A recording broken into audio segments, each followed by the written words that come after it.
Selamat malam, pemirsa. Dewan Perwakilan Rakyat kembali mengusulkan proyek renovasi gedung parlemen. Kali ini ada 7 proyek sekaligus yang rencananya akan dibangun nanti. DPR berdalih 7 proyek ini untuk menjadikan gedung Dewan sebagai ikon parlemen modern yang bukan hanya dinikmati para anggota Dewan saja, tetapi juga masyarakat atau pengunjung. Sayangnya, rencana DPR ini belum disambut baik oleh pemerintah. Apa sesungguhnya yang membuat DPR mengajukan kembali usulan 7 proyek tersebut dan langkah apa yang akan diambil oleh DPR jika lagi-lagi nanti proyek ini akan tertunda atau bahkan gagal? Kami akan mengulasnya di Forum Indonesia malam ini bersama saya, Wahyu Wiwowo. Belum dong. Jadi harus direncanakan, harus ada anggarannya, harus disetujui bersama.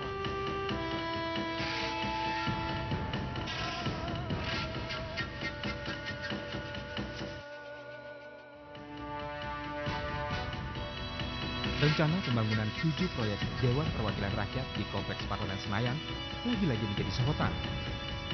Di tengah kemelut ekonomi yang dihadapi rakyat, DPR justru merancang mega proyek bernilai triliunan rupiah. Ada 7 proyek pembangunan yang siap digarap, yakni alun-alun demokrasi, museum dan perpustakaan, jalan akses, visitor center, pusat kajian, pembangunan ruang anggota DPR, dan integrasi tempat tinggal anggota DPR.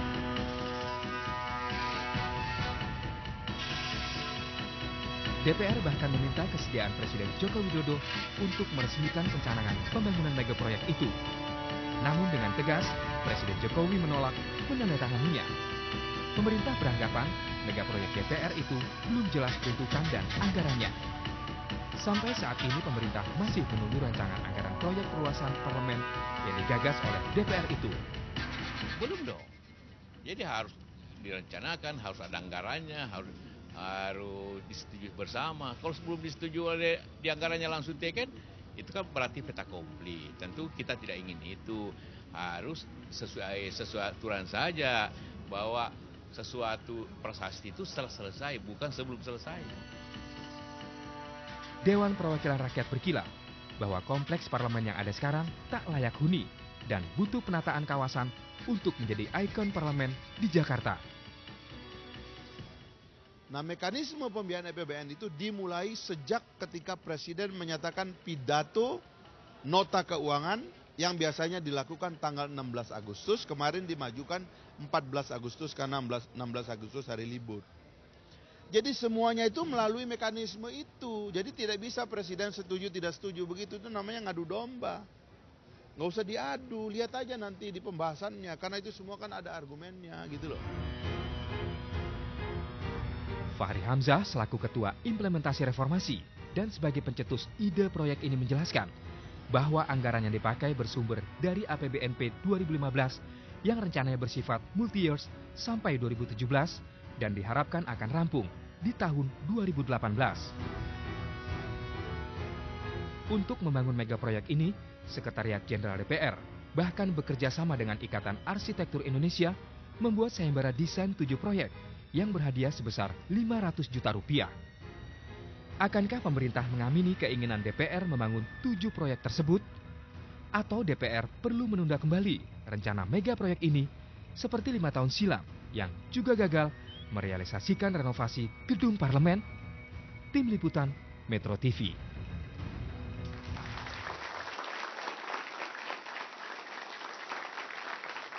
Ya, pantang surut proyek DPR itu tema yang akan kita angkat pada malam hari ini. Sudah hadir 4 orang narasumber di studio Forum Indonesia malam hari ini. Yang pertama saya ingin perkenalkan ada Koordinator Forum Masyarakat Peduli Parlemen Indonesia, Formapi, Sebastian Salam. Mas Iba, apa kabar? Baik. Terima kasih sudah hadir. Dan juga ada Sekjen Forum Indonesia untuk Transparansi Anggaran atau Fitra, Yeni Sucipto. Mbak Yeni, terima kasih sudah hadir. Dan ada 2 perwakilan dari anggota Dewan Legislatif kita. Yang pertama saya ingin perkenalkan anggota DPR dari fraksi Demokrat, ada Bang Ruhut Sitompul. Apa kabar?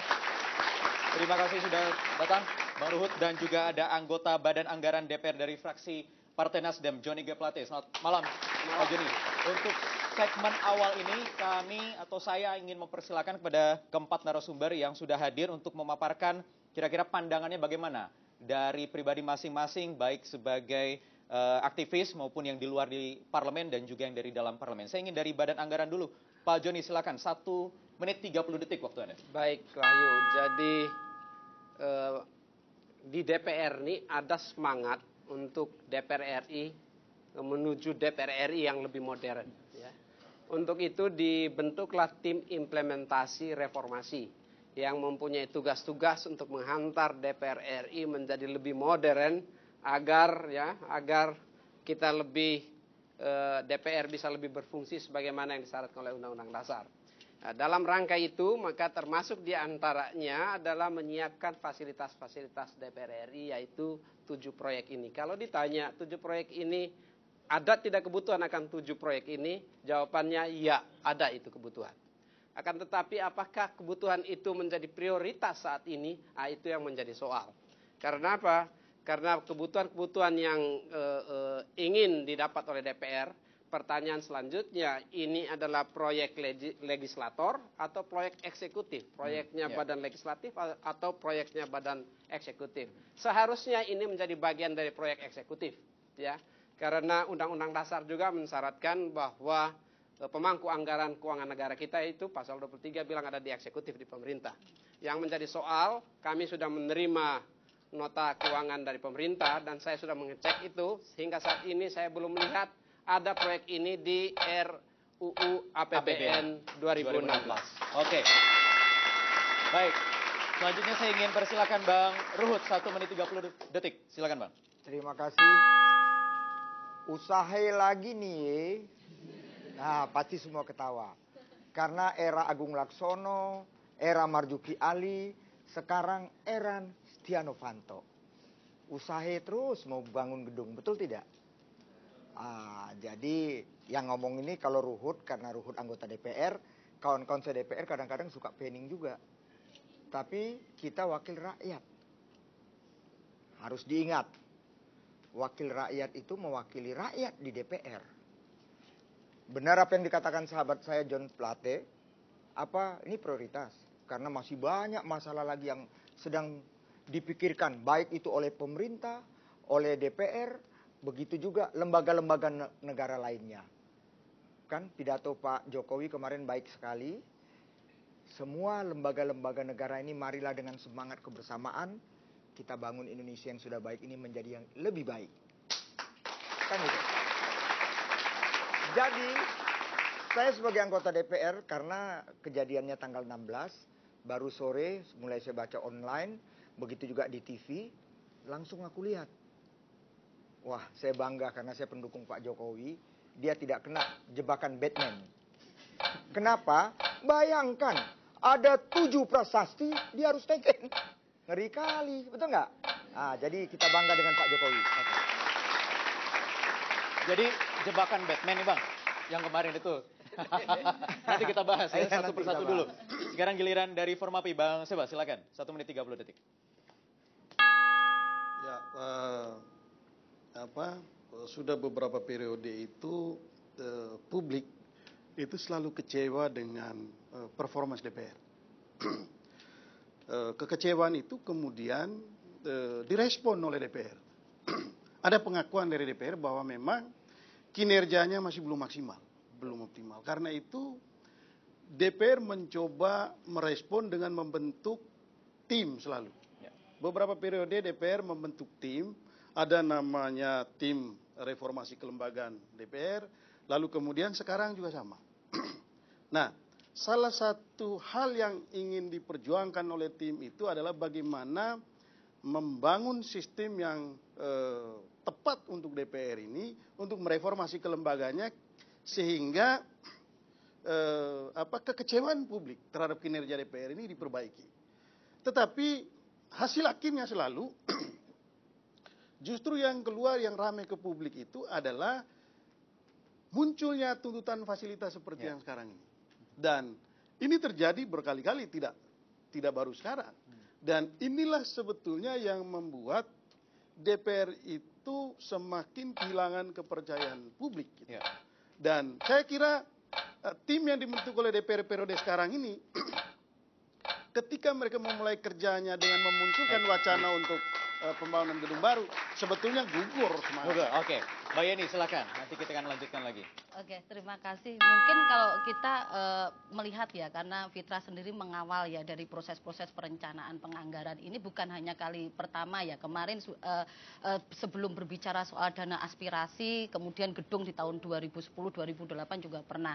Nah, ini ada beberapa hal yang menjadi catatan kritis kita. Selain menabrak aturan-aturan yang berlaku mengenai sistem perencanaan pembangunan nasional, menabrak undang-undang keuangan negara, kemudian ada potensi-potensi markup yang dilakukan oleh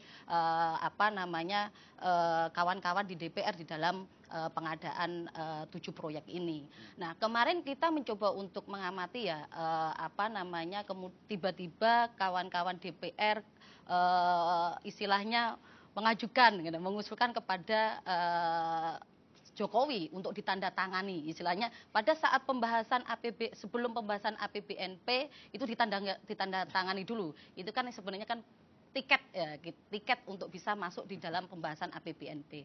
Nah, APBN. Kemudian ada beberapa hal yang kita temukan bahwa teman-teman di dalam hal ini tidak mencoba untuk melihat sebenarnya apa sih usulan-usulan yang diusulkan kepada pemerintah, apakah ini sesuai dengan rencana kerja atau tidak? Karena kan ini kan penyusunan APBN itu harus berdasarkan rencana kerja pemerintah. Seperti itu. Oke, kita lanjutkan. Tadi katanya ada potensi markup dan sebagainya. Sejauh mana lagi temuan dari Fitra terhadap rencana 7 proyek DPR ini ya? Kita akan saksikan nanti, lanjutkan perbincangannya usai jeda berikutnya. Tetaplah bersama kami di Forum Indonesia. Dalam program Talk Show.